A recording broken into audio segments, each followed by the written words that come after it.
Hey, everybody. Welcome to Board Game Breakfast. I'm Tom Vassell. I'm Z Garcia, and I'm in a real place. And I'm Stephen Bonacore in my usual place. Hey, everybody. His usual place. Never mind. I'm going to start off positive here. Good All night right. already? No. You said 6 words. He has I believe your opening words were rude and his words were sideways. Hey, let's start out with some positivity, though. Let's thank some of our Kickstarter supporters here for supporting the show. We want to say thank you to Josh Aldrich and Peter from Bluebeard Entertainment. We want to say thank you to Graham Peoples and Kevin and the Alger Girls, which almost sounds like a band. I love it. I believe it is a band, actually. I listened to their music last night. Awesome. No, it's not. You don't listen to music. All right. How do you know? All right, but listen, folks, we have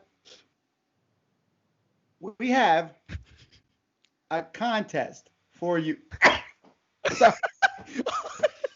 I love it. You're allergic to I thought you might have screen backgrounds. I thought you might be having a brain aneurysm or something. What's that? And you were laughing? All right, folks, we have a contest here. This is for Hello Neighbor. This is the board game, social deduction game based on the very popular computer game from Arcane Wonders. This is for North America only, and the contest starts today and ends midnight on the 21st. To enter this contest, to win a copy, there's 2 different copies, you just need to email us at contest@dicetower.com. In the subject line, put the word neighbor. And in the description, put how many plastic keys are included in the game. You can find that. H2. COVID. What is going on? Okay. You can find that on the Board Game Geek page for Hello Neighbor. It's in the description of this video. Listen, the bottom line here is Hello Neighbor. You got to be part of this. Neighbor contest Hello at Neighbor, Dice you're a bunch of kids trying to figure out who's secretly an evil neighbor who's spying on you. I want to make sure who that is in this group. I want to make sure they get their good plug in there, and now we can make fun of you again. What the hell's going on? So, Hello Neighbor, 2 copies. Enter now. No, don't enter often. Just enter once. 1 entry per person. Awesome. All right. Let's see what else is new. On Friday, which is tomorrow, I'll be on Shut Up and Sit Down's Twitch stream. Me and Quinn's talking about 5 games the other person doesn't care for. And then, let me see. That's pretty much. Oh, later on today, we're doing our top 10 games with a critical first turn. Right. So me, Z, and Mike. One of the easiest lists we've ever put together. Very, very easy to find. Really? Yeah. Critical first turn. Critical first turn. If you don't make the right move on the first turn, you mean you're like out guy kind of thing? Not necessarily out. But you get important. you get hosed a little bit. Okay. Yeah. Yes. It's Interesting. important to play correctly right at the top. Alrighty. I think that's all I got. Let's get some contributors and we'll be back with actual board game news. Last week we went to Italy, that's why we didn't have a show. And we came back and we went to visit my Uncle Tsitsi Stephen. Why is he called Stephen? It's spelled with a P-H, Stephen. It's stupid. And we also met up with Cousin Chancino. He wanted to play his favorite game, Space Infantry. And this game was designed by possibly the 2 most coolest names in the world. The first one being Gottardo Zancani, and the second one being Blackwell Hurd. Best names. Can't beat the name Paw. Space Infantry by Lock and Load Publishing is a huge game. It's Space Infantry, meaning you're fighting in space. Anyways, you go to planets, right? And you take out the bugs. Eek! Because bugs are bad. Yeah, it's a huge game. Plus it's got a huge expansion. And it's got a lot of different things. Yeah. Wow, you're really selling that good, eh? Huge, different things? Huh? Please, tell us more. Thanks, Pa, I will. If I start telling you what's inside this box, we're never gonna finish this video. Eek! Excuse me. You get cards, like tons and tons of cards. Let me show you some cards. So first what you have to do is you have to pick your mission, and with a mission comes a map. So you would start here in this green space, and there are 2 roads that you can take. Each road offers a different possibilities of meeting aliens, good things, bad things. You can find med kits, armaments, stuff like that, but you're gonna be in trouble. So you're a captain of the squad. To help you with the trouble, you got your squads, right? And they have their accessories, which help if you need a doctor, if you need an intel guy, if you want to blow up something. You know what I'm saying? I don't see any bugs. Look in the mirror. These are just some of the enemies you're going to encounter, like the cybers, the behemoth with their stats, and the mercenaries, the assault with their stats, and look, the mutant hybrids. These are captains, and they got their minions. You get 116 creatures, plus 20 missions, and on each mission there are nodes, and that's interchangeable. And you know how many nodes you get? Lots! Thanks for being specific, and God help you if you get this creature. Space Infantry Resurgence, plus the expansion, which I'm probably going to talk about later on, but Lock and Load Publishing. Go check it out on their website. Hi, everybody. Hello, we are Ryan and Bethany. From Ryan and Bethany Board Game Reviews. And today we are talking about Scooby-Doo Escape from the Haunted Mansion, a coded Chronicles game. This has come out from the app. That is a mouthful. It is. It is a mouthful. This is a really fun take on escape room. So it's an escape room in a box, so it's a one-time play. You don't destroy anything, so you could play it again, but the outcome is the exact same, guys. So anyway, you have your standees. You have all the different characters, and they have standees, and they all have a number on them. So what you're doing as you're exploring the game, as you're trying to solve the clues, you are attaching the number to the different numbers that are on there. And you're looking for 4 digits. 4 digits will lead you to a code that you have in the individual book. So Velma has a book, Scooby-Doo has a book, Shaggy has a book.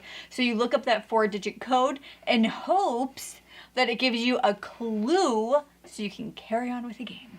Each character has their own thing that they do, right? So Scooby-Doo can smell things, Shaggy can eat things, Velma researches things, and Daphne, uses items. So you want to use all the characters in their positions, what they do best. Yeah. And also, there's no timing in this game. Most escape room games I've played all have some kind of timing restriction, and this doesn't. It's all about just exploring the game, having a lot of fun, solving these puzzles, and trying to use as few clues as possible. So I'm excited to see what other coded Chronicle games come out in this series. I really like escape rooms, and they're fun. They're fun to do on couple nights. So just keep that in mind, people. If you want to hear more from us, you can always find us on YouTube or Facebook. We are Ryan and Bethany Board Game Reviews. Everybody, this is Ryan and Bethany. Hoping you have a happy, healthy breakfast. Jinkies. Bye, guys.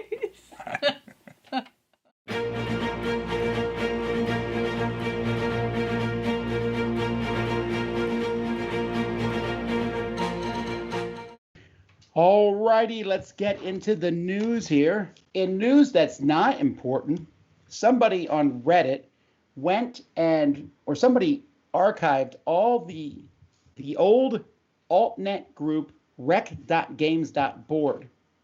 Okay. So you can go back and read all the posts from 17 years ago and so. And you'll see that trolls have existed on the internet for a long time. Ah, yes, the mythical troll creature. Not so mythical after all. I remember it's fun that to go board. back and read the old reviews and the responses to them and the way people talked about games back then.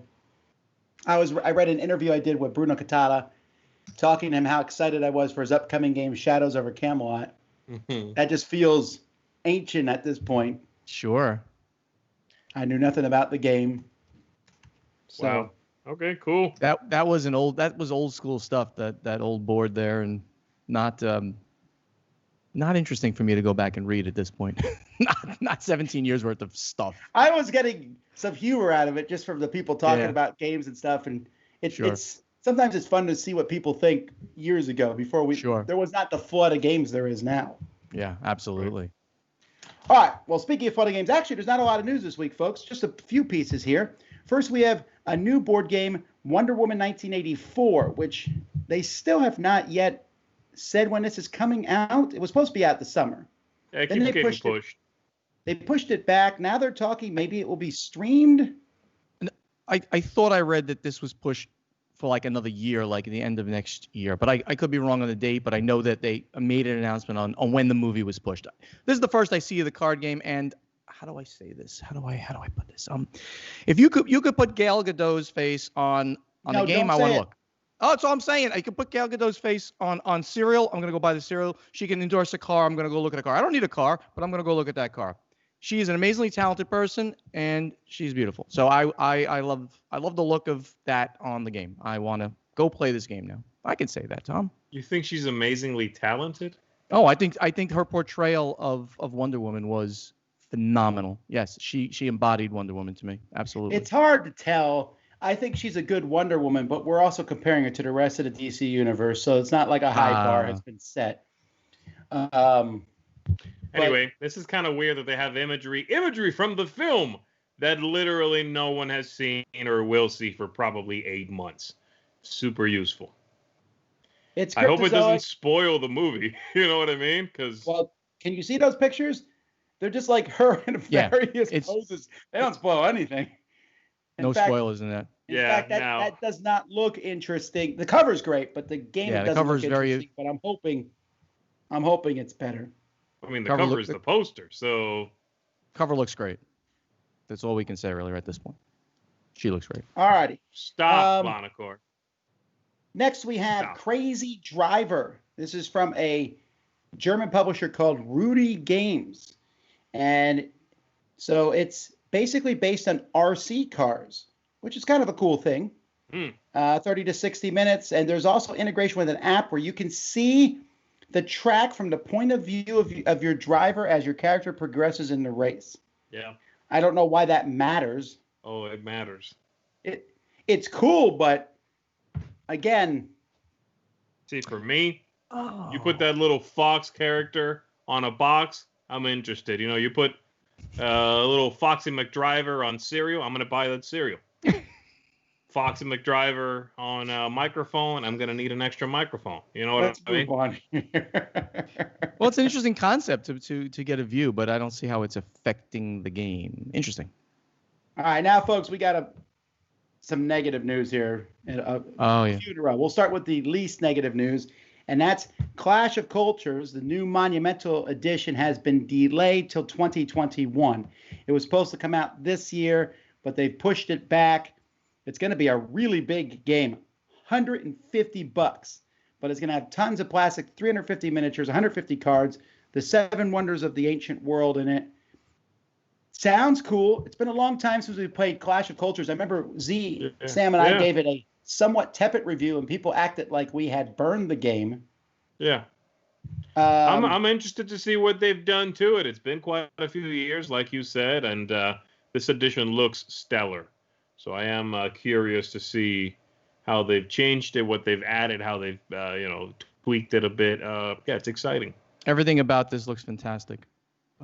Expensive, but it looks like you get a lot in that box for your $150. A lot. Sure. Alrighty, then PAX Unplugged canceled. Now, they sure took their time canceling this, considering it is a month away at this point, or a little more than a month, maybe 5 weeks. Now, of course, as I keep saying, the reason they're not delaying these things because they're trying to toy with the attendees. It's because you cannot announce that it's closed before the convention center tells you can't come, or else you'll owe, in this case, millions of dollars. Or hundreds of thousands. Maybe it's not millions. I'm sure it was legal reasons they took so long. It seems like they took longer than you might think about it, but I think we all knew that this was coming. So, well, less, I knew it.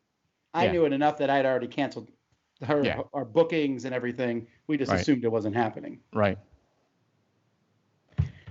All right, then, in the saddest of news, Satish, I don't know how to pronounce his last name quite as well, Pillamari.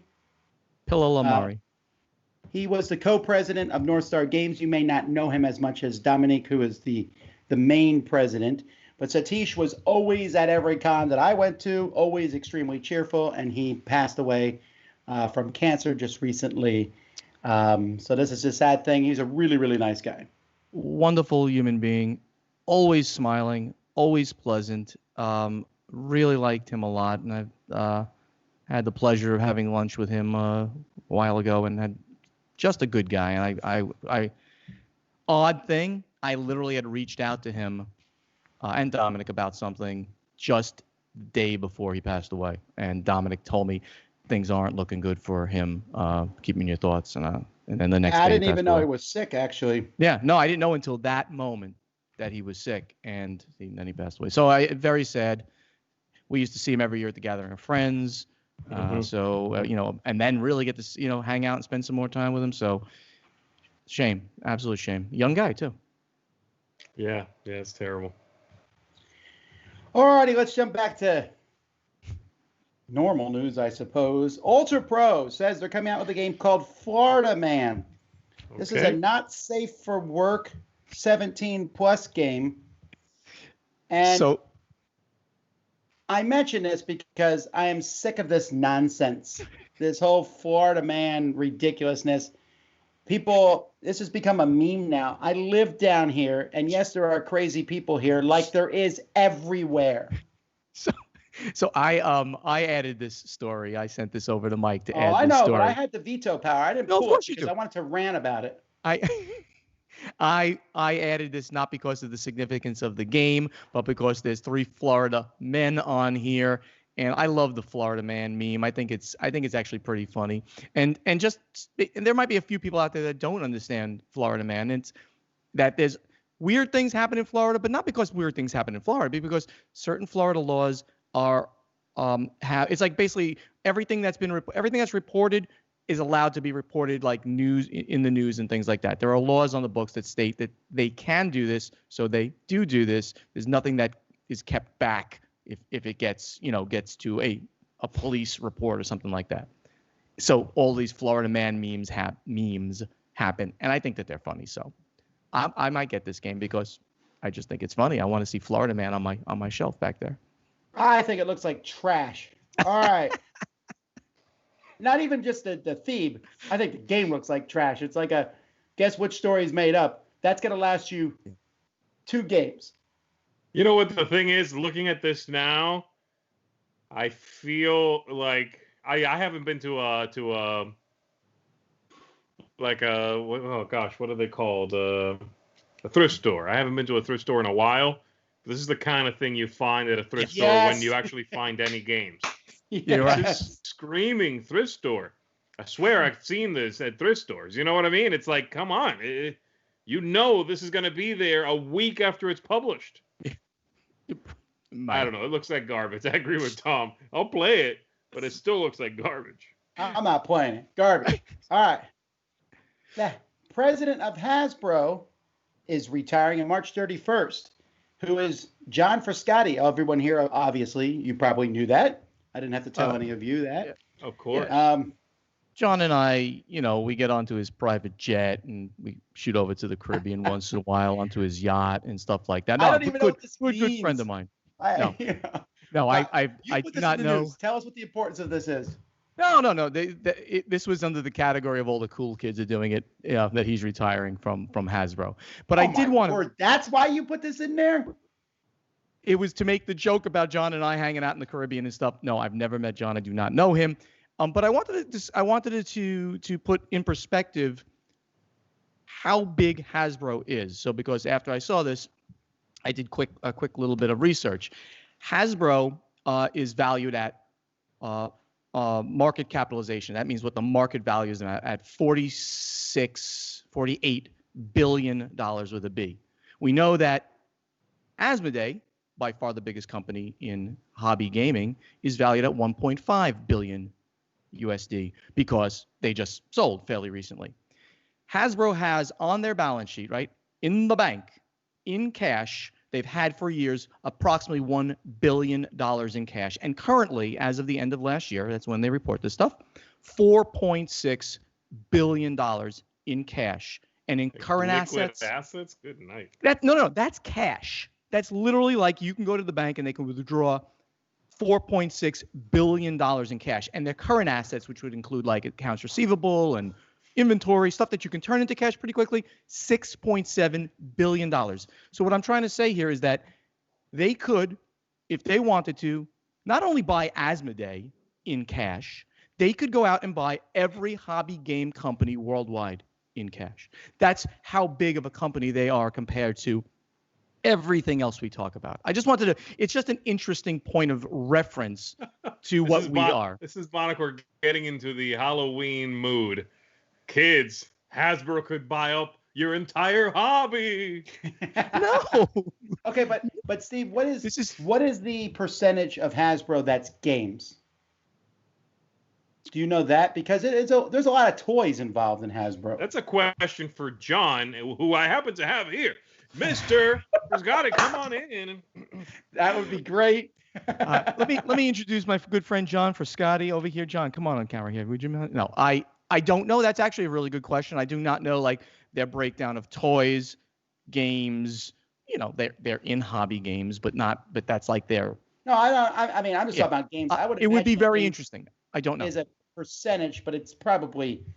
I'm not even going to guess because I don't know. But I know that they own several very popular toy lines. Sure. So, but they're right. They're in what the same category of things that everybody else is in. When you look at industries, they're in the same category, but they're a much higher level. Say again. Okay, so Hasbro's number one. Number two is probably Mattel for games.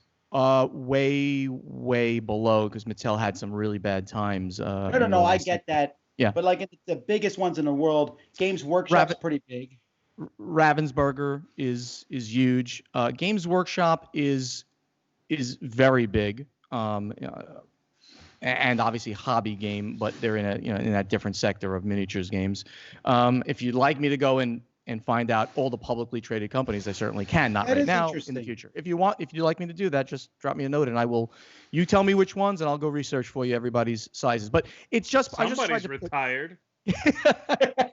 You would not believe what I spent. In fact, what I spent yesterday on, we're going to be talking about it next on the next show. But that's another story. But I just wanted to put in perspective for everybody what size we're talking about when we talk about Hasbro versus Asmodee versus every other company in total in our industry. Sure, it's just interesting. Most companies are probably like in the hobby business that people might say, oh, that's a large company. They're probably not even worth $500,000 most of the time, right? No, every company that has a name is worth in excess of $500,000 if they were to like sell the company or something like that.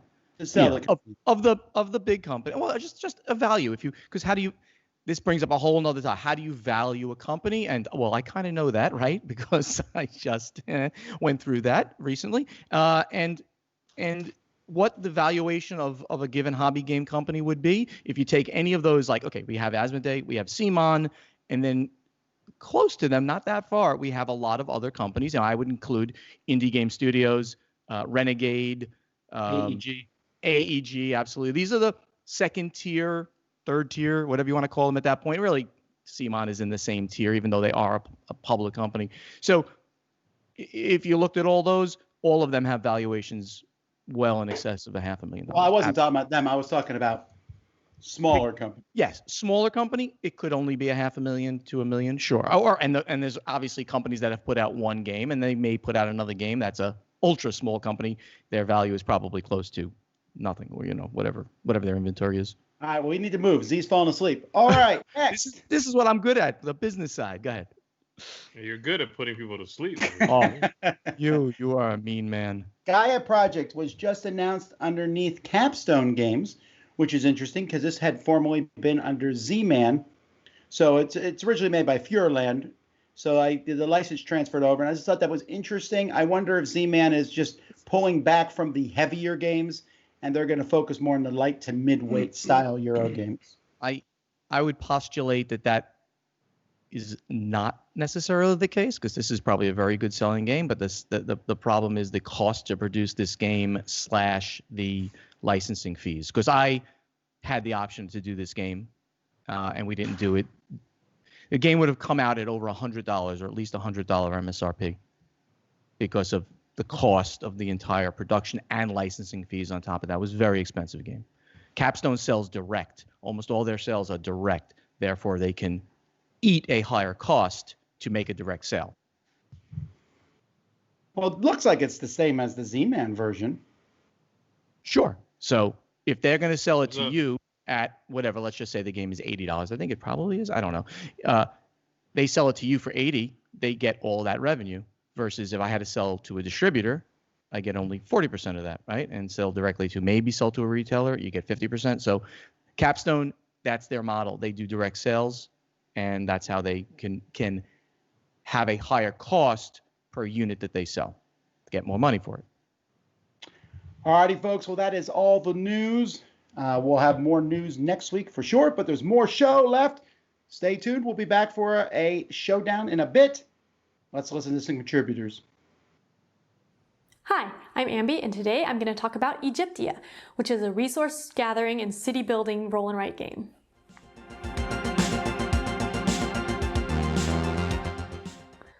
In Egyptia, you'll be using polyhedral dice in order to gather resources and build different cities on a hex map in order to get the most points. The points are determined by these 5 different scoring cards, one for each building type, and they're randomly assigned at the beginning of the game, so each game is different. There's a central resource board that everyone uses, and each turn the dice are rolled and they're placed on that board depending on what was rolled. The columns and rows determine what resources and buildings you're able to build.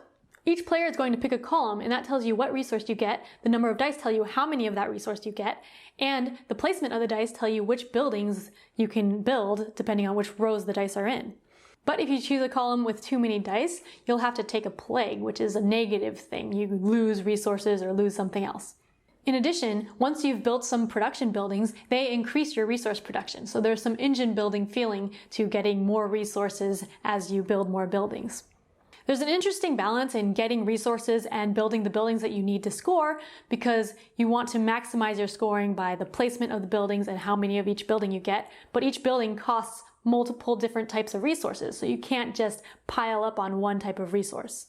Also, if you don't have the resources to build a building, then you just get a burial mound that turn, which is going to be 0 for your scoring. So if you like city building games with some engine building in it, then you should check out Egyptia. Bye! Hi, I'm Josh from the YouTube channel Josh Yaks, here with another thematic game mechanism. The game K2 is named after the second tallest mountain in the world, which is also the deadliest one for mountaineers. 1 person dies on the mountain for every 4 who reach the summit. In my experience, I've never seen a Euro-style game that is so thematic in comparison to how few rules there are. Thus, I wasn't surprised to learn that the game's designer, Adam Kaluza, is a real-life mountaineer. The most interesting mechanism in the game is the acclimatization system. Let's take a look. A player's climbers begin the game at the lowest level of acclimatization. However, as the climbers hang around the base of the mountain for the first few turns, the blue numbers indicate that their acclimatization levels increase at the end of each turn. However, as they ascend the mountain, climbers must lower their acclimatization levels at the end of each turn based on the red numbers. These negative effects can be cumulative, with negative values caused by poor weather on sections of the mountain. The real danger zone is entered when climbers get above the 8,000 meter mark, which in mountaineering circles is known as the death zone, due to the fact that the human body gradually begins to actually die at that altitude without supplemental oxygen. Players can offset some of the negative effects using the occasional acclimatization card that shows up in their hand, or by pitching tents on the mountain that their climbers can take shelter in for a +1 bonus added to their acclimatization levels. If a climber's acclimatization level ever reaches 0, they straight up die and are removed from the game. As on the real K2, this is an unforgiving and deadly game, and climbers must get down as quickly as possible after they've reached as high as they dare to go. As in real-life mountaineering, sometimes the wisest choice is not to push all the way to the summit and live to climb another day.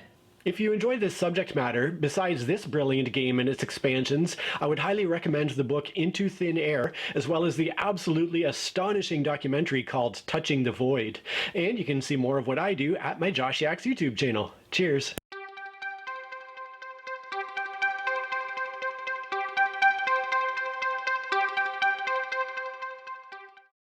Okay, here we go. Welcome back to 10 for 10, everybody. Fellas, I was looking for a topic to talk about today. 10 things to have you rank and draft or stick your opponent with. So I went ahead and Googled, Halloween's coming up. So I Googled monster movies, but I misspelled it and I put it in mobster movies. And we're going with that instead. Are you really? My delete key is broken. So is this another Italian slur that you're going with here? Absolutely not. Okay. So we are looking at 10 mobster movies. We're going to be doing this a little bit differently. I'm not telling you what the movies are. You are trying to take the older ones. These are well-known films by and large, okay? You want the older movies, preferably. The classics, okay? If they are newer, they are worse for you. The average year, I will tell you, okay? The average across the board is 1987. If I round up, because it's 0.9, 1988. Okay? 1987, 1988. I'm not going to do good at this one at all. All right. That's going to be your average year. I'm going to do badly. I'm going to show you. I'm going to pick one of you two. I'm going to show you the thing. You either bank it, okay, or you tank it and give it to the other guy. As soon as one of you has 5, we're done. The other person gets the rest, and then you're going to score the points on the back of the card. The oldest one is worth 10 points. The newest film, a single point. However, you're not going to be ranking them, any of that stuff. I'm dropping that part because I'm doing something else, fellas.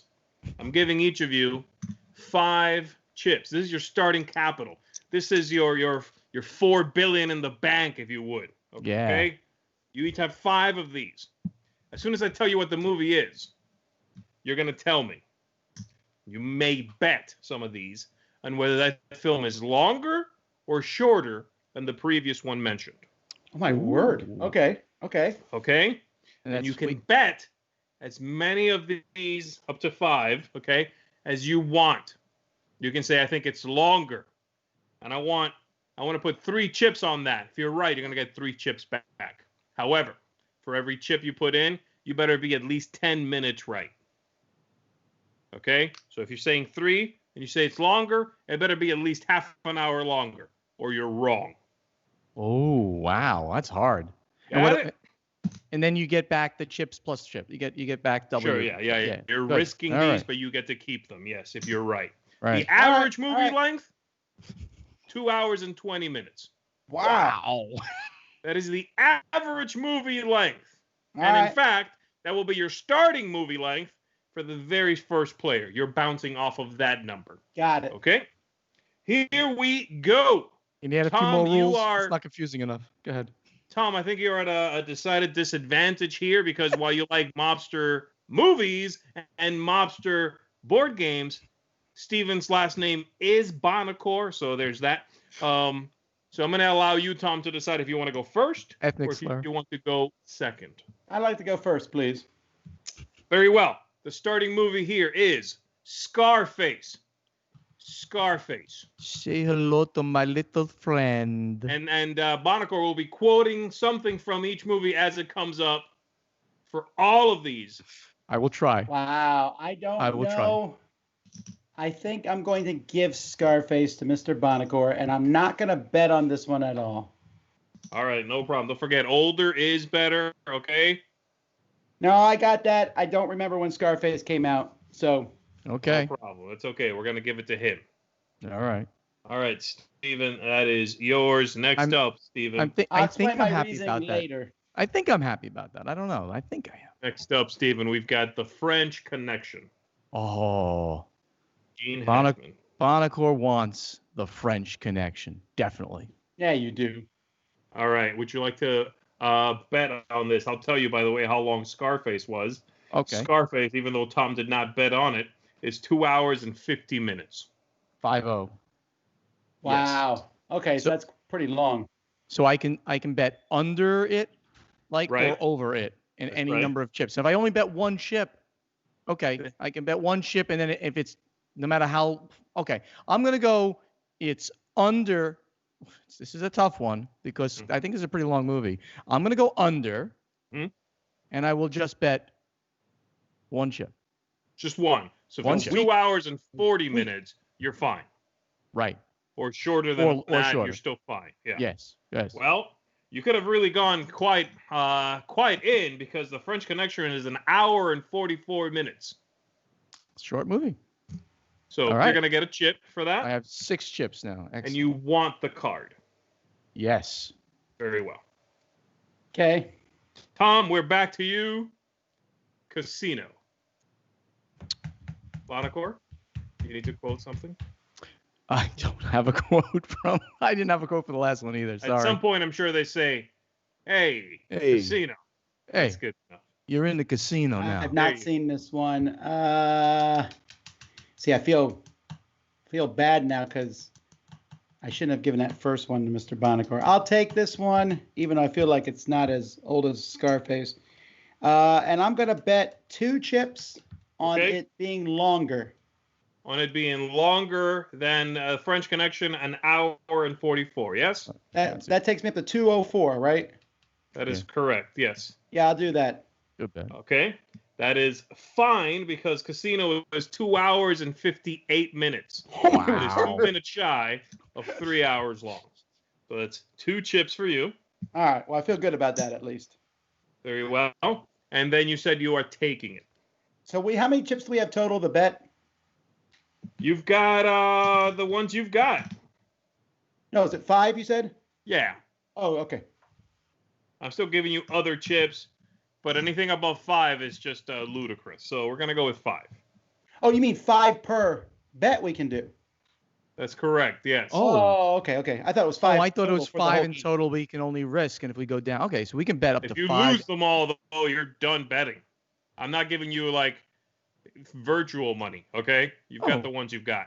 Okay. Got it. I got it. Okay. Yeah, okay. Right. Got it? Got it. All right. Here we go.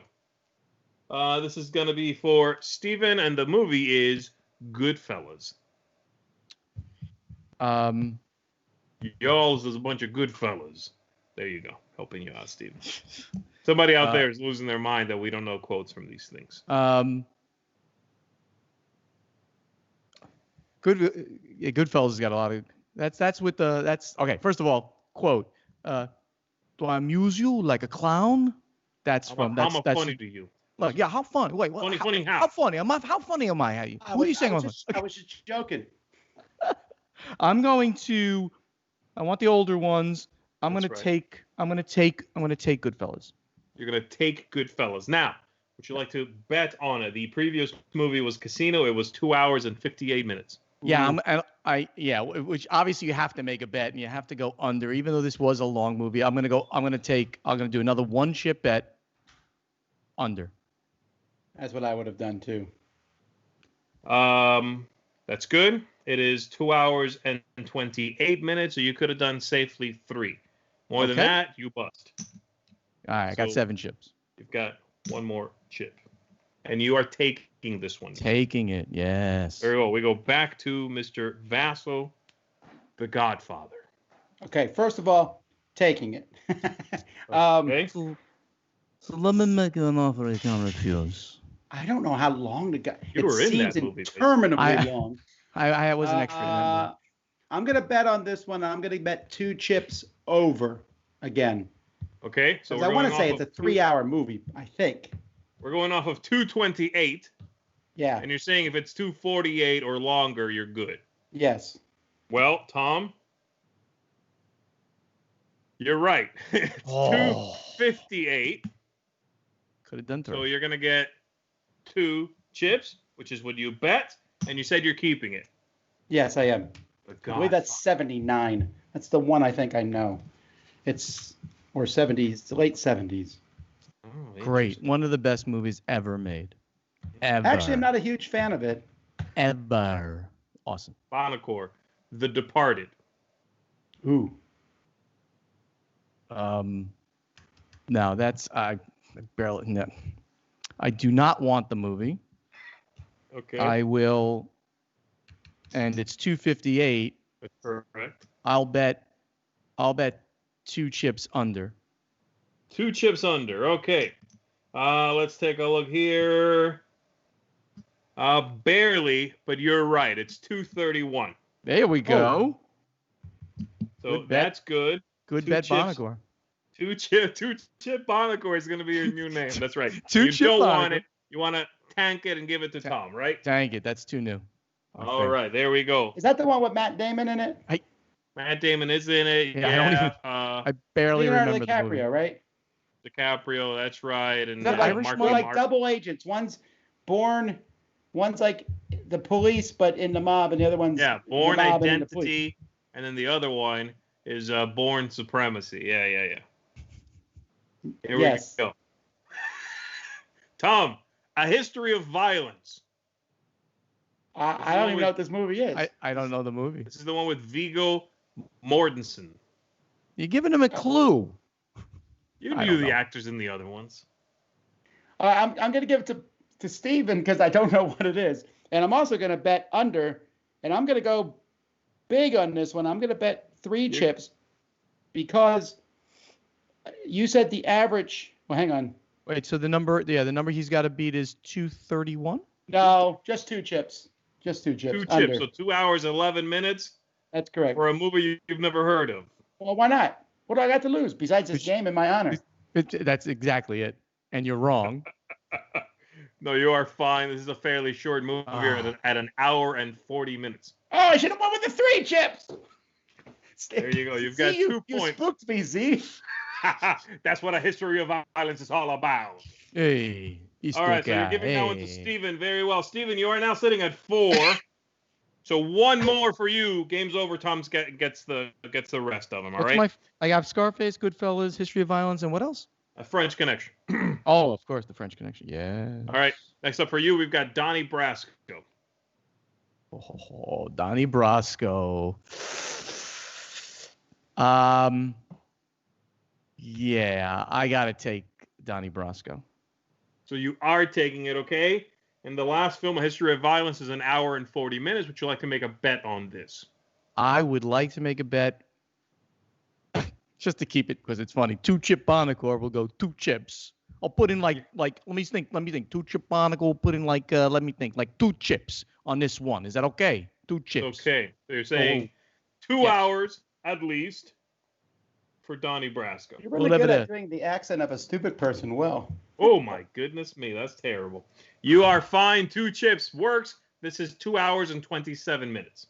11 chip Barnacle right now. Very good. You go. And so, Tom, you're going to get the leftover ones, which is pretty good because you're going to get The Untouchables. Nice. Oh, yeah. And you're going to get Mean Streets. Don't know it. Okay. Can't think of it. That is... All right. That's a good one. That's an old one. So, that's it, fellas. You've got your chips. Monaco, you said you had 11? Yeah. Tom, you got, 4, 8, 9, 10, 11 as well. You guys were not very risky with your chips. So it's going to come down to who simply drafted the older movies. Let's take a look. I don't have any idea here. I can't live this down that I'm going to lose at a mobster movie. Here we go. Okay, you ready? Donnie Brasco. Yep. Fairly new. Tom, you took it actually willingly. It's fairly low. Donnie Brasco came out in 97. Ooh. Okay. What? Oh, you're not gonna tell me what the number is, or okay? That's 3. Sorry.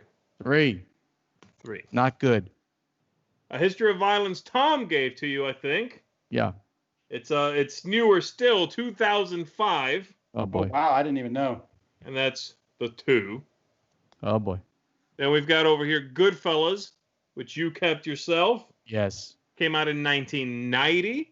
It's right in the middle of the pack at 5. Not doing good here. And then we've got The French Connection. Thankfully, you need to make up some room here, so this is good. This is the oldest movie. 71. That's number 10. Yep. And then lastly, Scarface came out in 83, and that's 7. 27. Right. Now, taking a look at Tom's, The Departed is the newest movie, rather. Came out in 06, just a year after History of Violence. That's number 1. I just take it. He gave that one to me. Yeah, well, And then Godfather, of course, you kept that. That's the only oldest thing was The French Connection. This came out a year after it in 72. Right. Number 9. Casino came out in 95. That's 4.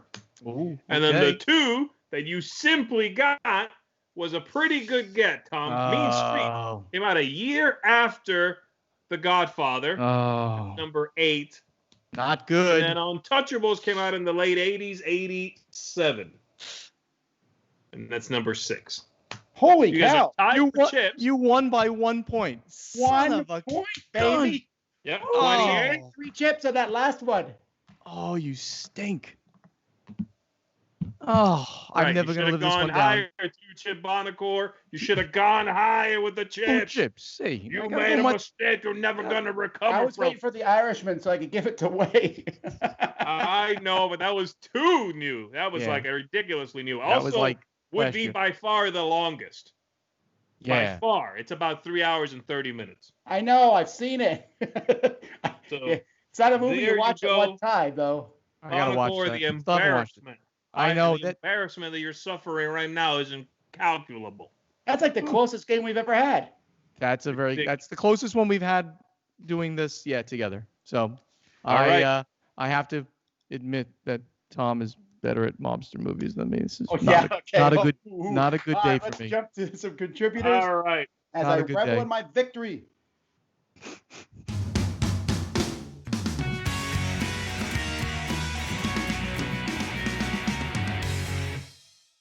Hey there everyone, it's Jen, the board game librarian, flipping some pages and pushing some cubes with my segment From the Page to the Table. As always, I'm going to pair a book and a board game together that share a common theme. This week's book is one of the most popular books in our teen collection at our library, and that is The Book Thief by Marcus Zuzak. It was a hit sensation when it came out back in 2016.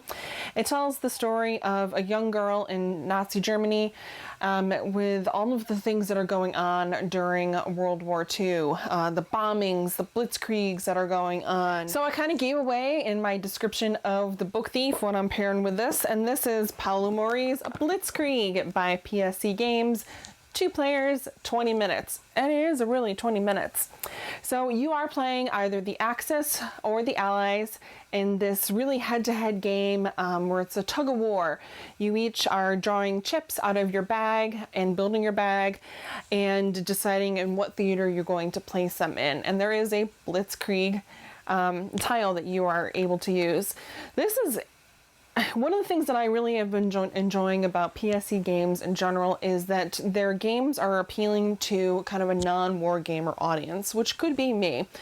And I think something like this, where you take a grand World War II game and really condense it down into 20 minutes, this is brilliant. This is really a brilliant game. 20 minutes, you'll finish and you'll want to switch sides. That's all for this week. Happy breakfast. And I'm starting a brand new YouTube channel with my husband called The Literary Gamers. That's going to be coming soon. You'll have a mild-mannered librarian by day and a mild-mannered writer by night, sharing our favorite books, games, and other things. Check that out soon. Thanks.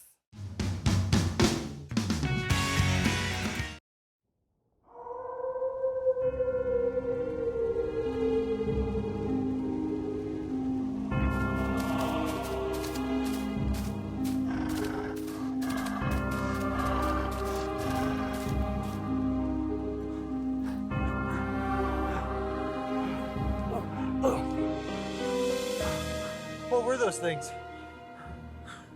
Well, I think it's those Dice Tower people.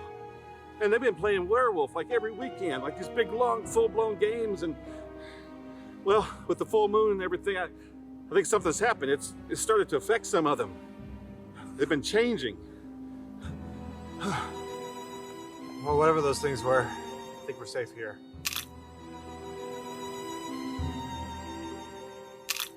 What is that? How did you even carry those? I carry lots of stuff. We don't have time for that. Well, you know what? I also carried this. It's One Night Ultimate Werewolf. It's by Bezier Games. And let me tell you, if the Dice Tower people had been playing this night not have even happened. This is like a condensed version of Werewolf, where it only lasts one night, and everybody has a different role, and there's an app that does the narrating and tells you what to do, and then you have to talk about it and decide who the werewolf is. Everybody votes. That's it. Game's over. But no, they had to play the full-blown version. And now look what's happened. I think they're coming. We need to get out of here. All right, let's go.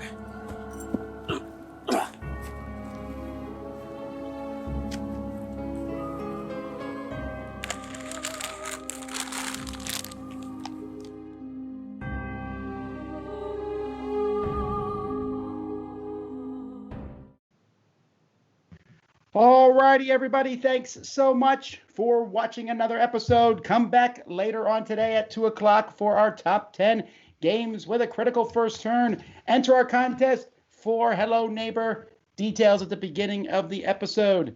And more videos, of course, will be coming out all day long. Either way, I'm about to go bask in my private jet. That was part of our bet we made earlier between me and Bonacar over the winner of the game. So what do I get? I put the game together. You can ride in it. You can ride in Tom's private jet that I had to buy him for this. That's right. I'm okay with that.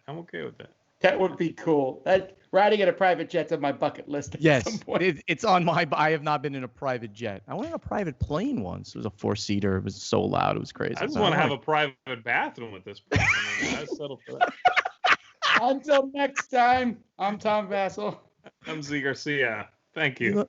And I'm the podfather of gaming, Stephen Bonacar. I'll make you an offer you can't refuse. Have fun mobstering.